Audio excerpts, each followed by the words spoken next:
O Benfica caiu ontem com estrondo no Bessa, sendo derrotado por 3-0, num jogo onde não foi suficientemente bom para contrariar a estratégia de Vasco Seabra, um jogo que expôs as lacunas do plantel encarnado, que carece de reforços, como venho defendendo aqui no canal. O Boa Vista chegou a esta partida como uma espécie de presa fácil que vinha fazendo um mau arranque no campeonato, mas isto não afetou emocionalmente os achadrezados, como se viu no jogo, mas parece ter afetado o Benfica, que subestimou o adversário e não esteve com os índices emocionais adequados. A equipa de Vasco Seabra jogou com 3 centrais, encurtando o espaço entre linhas, aproximando muito os defesas e os médios e conseguindo tapar os espaços ao Benfica, que simplesmente não conseguiu desbloquear a boa organização defensiva do Boa Vista. As águias tentaram desde cedo controlar o jogo e aos 11 minutos chegaram a golo, mas foi anulado por fora de jogo a Darwin após consulta do VAR.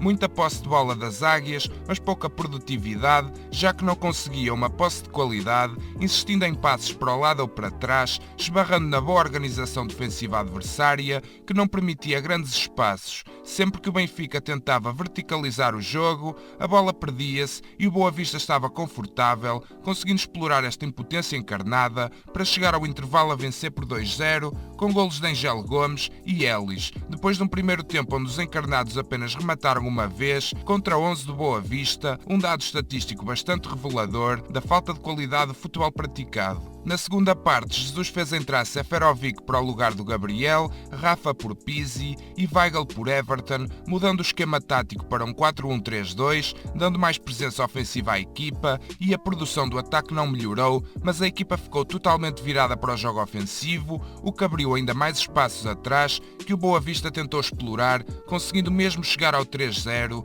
depois de um remate indefensável de Hashimi. Um jogo que as águias terminaram com 70% de posse de bola, mas em que foram derrotadas com justiça, quebrando uma sequência vitoriosa e oferecendo a liderança do campeonato ao Sporting, que é nesta altura primeiro com mais um ponto. Este jogo expôs vários problemas do futebol da equipa de Jesus. As saídas de bola estiveram muito más, com inúmeros erros a serem cometidos, muito por causa da boa pressão do setor mais avançado Boa Vista, mas não só, e também a hesitação da equipa na maneira como atacou, fruto da dinâmica defensiva do Boa Vista, que ora defendia em 5-4-1, ora em 5-2-3. Faltou alguém a pensar o jogo do Benfica, que ia apostando no jogo direto, procurando Darwin demasiadas vezes e com os restantes homens do ataque a não conseguirem fazer a diferença. As entradas de Diogo Gonçalves por Gilberto e Servi por Tarabt também não mudaram muito um jogo que foi um fracasso a todos os níveis. Vale a pena sublinhar um facto que revela perfeitamente o baixo nível do jogo de ontem. O Benfica fez apenas 7 remates ao longo da partida e destes apenas 2 foram enquadrados com a baliza. Na primeira parte fizeram apenas um remate, um número recorde nas últimas 3 temporadas. Algumas notas individuais sobre as prestações dos jogadores. Vlaco Dimos sofreu 3 golos, mas esteve bem. Não posso dizer que tenha tido responsabilidade nos golos sofridos. Pelo contrário, esteve bem a salvar a equipa de sofrer mais alguns. Gilberto. O brasileiro esteve muito tímido no jogo e não conseguiu produzir ofensivamente. Esteve lento e mostrou pouca habilidade. Tecnicamente não me parece um jogador adequado para ser titular no Benfica. Otamendi. Apesar das muitas perdas de bola numa noite má da defesa encarnada, o argentino fez o que pôde, limpando várias bolas e salvando erros de companheiros da equipa. Vertonghen não fez grande jogo, sendo batido no segundo e no terceiro golo, mas podia ter marcado ao minuto 30, com um cabeceamento que saiu à figura. Tal como Otamendi, perdeu demasiadas vezes a bola. Nuno Tavares. Foi várias vezes ultrapassado pelos adversários, mas tentou chegar à frente, embora sem conseguir fazer a diferença. Muito mal no primeiro toque. Tarabt, o único no miolo com alguma assertividade nas ações, mas acabou por fazer um mau jogo, onde falhou vários passes e perdeu várias vezes a bola. Gabriel. O brasileiro esteve francamente mal no jogo, perdendo muitas bolas e falhando vários passes, uma exibição cheia de lacunas que criou problemas à equipa. Pizzi batalhou, mas não conseguiu fazer a diferença num jogo que talvez pedisse Rafa de início face ao jogo defensivo de Boa Vista. Everton, dos piores jogos que fez no Benfica, esteve completamente ao lado do jogo e ainda fez a falta do penalti. Waldschmidt, notou-se algum cansaço, mas apesar disso tentou dar dinâmica na frente, embora sem conseguir influenciar.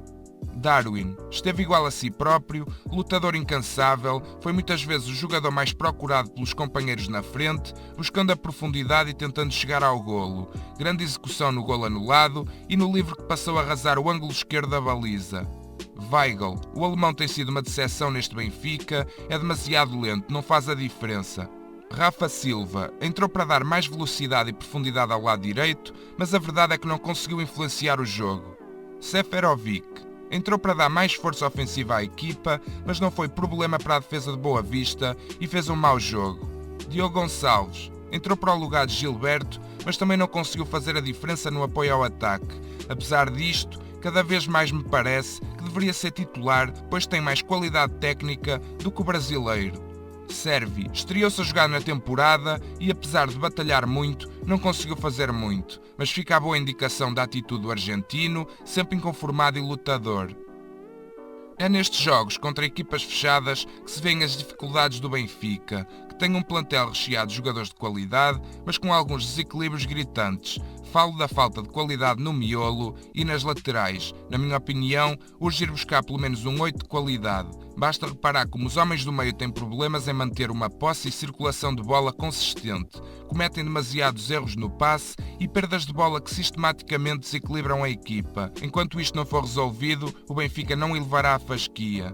Quanto aos laterais defensivos, Nuno Tavares destaca-se pela capacidade física, mas tecnicamente e taticamente ainda não dá garantias. Do outro lado, Gilberto é defensivamente perdulário e não estou convencido que conseguirá afirmar-se ali. Ontem, com a entrada de Diogo Gonçalves, notou-se a diferença que faz ter um lateral com mais técnica, apesar de não ter influído grande coisa no jogo, trouxe mais qualidade na condução do esférico e isso importa. Outra coisa que me salta à vista no nosso lado direito é a falta de capacidade para desequilibrar quando jogamos com Gilberto e Pizzi na direita. Isto tem que ser resolvido. O Benfica subiu a fasquia face ao ano passado, mas há ainda muito trabalho pela frente e várias lacunas no plantel a resolver.